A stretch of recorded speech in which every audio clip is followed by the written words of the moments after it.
एक दिन तो भोले भंडारी हो, एक दिन तो भोले भंडारी बनकर सुंदर नारी गोकुल में आ गए हैं, गोकुल में आ गए हैं।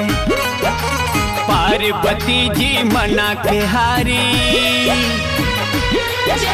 पार्वती जी मना के हारी, ना मने त्रिपुरारी गोकुल में आ गए हैं, गोकुल में आ गए हैं। गोकुल में आ गए हैं, गोकुल में आ गए हैं।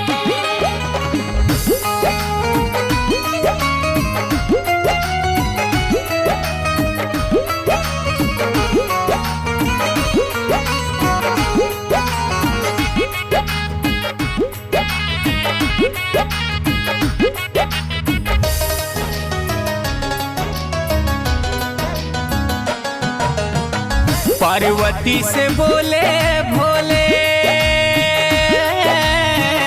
मैं भी चलूंगा तेरे साथ में।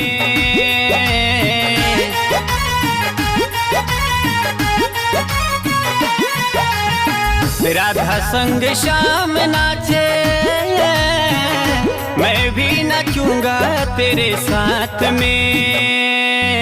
रास रचेगा ब्रज में भारी, हमें दिखाओ प्यारी गोकुल में आ गए हैं, गोकुल में आ गए हैं।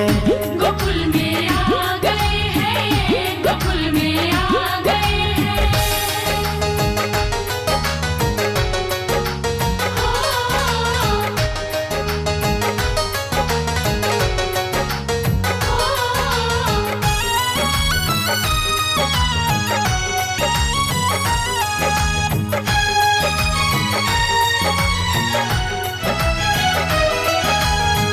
हंस के सती ने कहा,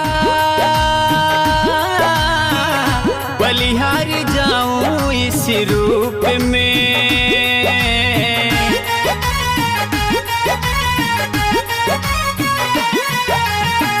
एक दिन तुम्हारे लिए आए मुरारी इस रूप में। मोहिनी रूप बनाए मुरारी, अब है तुम्हारी बारी गोकुल में आ गए हैं, गोकुल में आ गए हैं। गोकुल में आ गए हैं, गोकुल में आ गए हैं।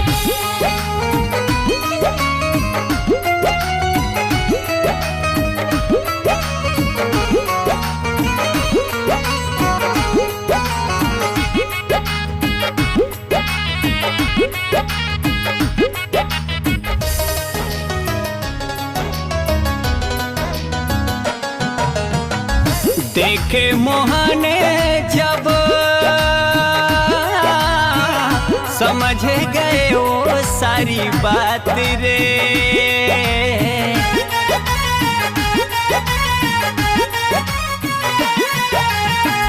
ऐसे बजाए बंसी सुध बुध भूले भोलेनाथ रे। सरक गई जब सर से चुनरी, मुस्काए गिरधारी गोकुल में आ गए हैं, गोकुल में आ गए हैं। गोकुल में